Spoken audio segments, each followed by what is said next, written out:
Hello everyone, welcome to this channel word trick with PRM।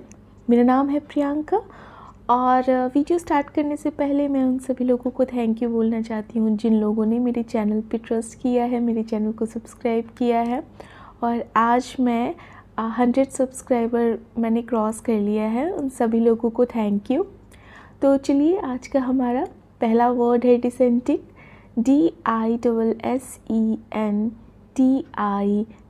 Dissenting का meaning है to disagree with a majority opinion, मतलब बहुमत की राय से असहमत होना। जो बहुत सारे लोग आपके बारे में राय बनाए हुए हैं उनसे आप एग्री नहीं कर रहे हैं, तो उसको हम कहते हैं बहुमत की राय से असहमत होना। मतलब एक शब्द में असहमति को हम कहते हैं डिसेंटिंग। हमारा अगला वर्ड है अपग्रेड। Upgrade UPGRADE। अपग्रेड का मीनिंग है टू इम्प्रूव द क्वालिटी और यूजफुलनेस ऑफ समथिंग और टू रेज समथिंग और someone to a higher position. किसी चीज़ की गुणवत्ता या उपयोगिता में सुधार करना या किसी चीज़ या किसी व्यक्ति को ऊंचे पद पर पहुंचाना, मतलब ऊंचे पद पर नियुक्त करना को भी हम कह सकते हैं। मतलब एक शब्द में समझे तो उन्नति, ठीक है। जैसे अभी कोई चीज़ एग्जिस्ट कर रही है ना, उसको आप और अच्छा कर दो तो उसको हम क्या कहते हैं, अपग्रेड। हमारा अगला वर्ड है emerge. Emerge EMERGE। Emerge. Emerge का अर्थ है to appear by coming out of something और आउट फ्रॉम बिहाइंड समथिंग। किसी चीज़ से उभरना, ठीक है, या किसी चीज़ कोई चीज़ जो पीछे है तो जब वो पीछे से बाहर आ रही है तो उसको कहते हैं ना, उभर कर आ रहा है, मतलब प्रकट हो रहा है, निकल कर आ रहा है, तो उसे हम कहते हैं इमर्ज।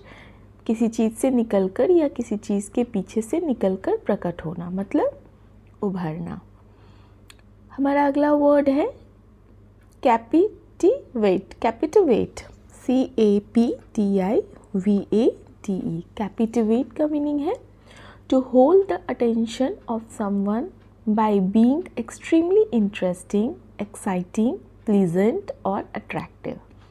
अत्यंत रोचक, रोमांचक, सुखद या आकर्षक बनकर किसी का ध्यान आकर्षित करना, मोहित कर देना जिसको आप कहते हैं। मतलब बहुत अच्छा काम करना, बहुत अच्छा एक्साइटिंग होना, प्लीजेंट होना, अट्रैक्टिव होना, ताकि सामने वाला आपसे नज़र ना हटा सके, हमारा आपसे या आपके कार्य से। हमारा अगला वर्ड है एंटागोनिस्ट। Antagonist ANTAGONIST। एंटागोनिस्ट का मीनिंग है a person who is opposed to, struggles against or competes with another, या कह सके तो opponent या adversary। एक व्यक्ति जो दूसरे का विरोध करता है, उसके विरोध संघर्ष करता है या प्रतिस्पर्धा करता है, मतलब कंपटीशन किसी सामने वाले से, या आप कह सकते हैं सामने वाला आपका प्रतिद्वंदी हो या विरोधी हो। एक शब्द में कहें तो एंटागोनिस्ट का अर्थ होता है आपका प्रतिद्वंदी। हेफ्टी। Hefty HEFTY। हेफ्टी का अर्थ है लार्ज इन साइज या वेट और अमाउंट। ये वर्ड जो मैंने जिस आर्टिकल से लिया था ना, वो आर्टिकल में लिखा हुआ था, उस आर्टिकल में लिखा हुआ था हेफ्टी अमाउंट, मतलब बहुत भारी रकम। तो बड़ा और मजबूत या भारी, मतलब मोटी रकम। अगर हेफ्टी अमाउंट है तो मोटी रकम। इस संदर्भ में हम हेफ्टी का यूज़ करते हैं। हेफ्टी का अर्थ होता है भारी या मोटी। हमारा अगला वर्ड है downtrodden. Downtrodden TOWNTRODDEN। Downtrodden का मीनिंग है treated very badly by people with power and do not have the ability और the energy to do anything about it. मतलब ताकतवर लोगों द्वारा लोगों के साथ बहुत बुरा व्यवहार किया जाता है और उनके पास इसके बारे में कुछ भी करने की क्षमता या ऊर्जा नहीं होती है। सिंपल शब्दों में समझे तो कि जिनके पास पावर होती है वो आपके साथ या पब्लिक के साथ या लोगों के साथ अच्छा व्यवहार ना करते हैं, आपको रौंदते हैं, कुचलते हैं, इन सेंस कि आपके साथ बहुत बुरा व्यवहार करते हैं। तो इस चीज़ को हम क्या कहते हैं? डाउन ट्रॉडेन। हमारा अगला वर्ड है विज़न, VISION। विज़न का 2 मीनिंग होता है। एक तो आपकी देखने की क्षमता, मतलब द एबिलिटी टू सी, या आपकी साइट को हम कहते हैं विज़न, आपकी विज़न, या एन एक्ट और power of anticipating which will और मे कम टू बी, मतलब अनुमान लगाने की क्रिया या शक्ति जो घटित होगी या हो सकती है। जैसे कहते हैं ना, आपका विज़न क्या है, ठीक है, 5 साल का विज़न क्या है। अगर आप एक ऑर्गेनाइजेशन चला रहे हो या अगर आप कोई कार्य कर रहे हो तो किस विज़न से कर रहे हो, ठीक है। तो उस संदर्भ में हम विज़न वर्ड यूज़ करते हैं, VISION। हमारा अगला वर्ड है रिप्रेजेंट, REPRESENT। रिप्रेजेंट का अर्थ है to act or speak in the place of somebody else, to be the representative of a group or country। किसी का प्रतिनिधित्व करना, मतलब रिप्रेजेंट का अगर आप एक वर्ड में समझे मीनिंग तो इसका होता है प्रतिनिधित्व, किसी का प्रतिनिधित्व करना, उसके स्थान पर काम करना या बोलना, या किसी वर्ग या देश का प्रतिनिधि होना, मतलब किसी को रिप्रेजेंट करना, किसी कंट्री को रिप्रेजेंट करना, किसी ऑर्गेनाइजेशन को रिप्रेजेंट करना, किसी ग्रुप को रिप्रेजेंट करना। अब जो मैं आपको 2 वर्ड आपके साथ डिस्कस करूँगी, इस पर थोड़ा सा ध्यान दीजिएगा। एक है क्वाइट, QUIET, जिसका अर्थ है फ्री फ्रॉम डिस्टर्बेंस और ट्यूमुलेट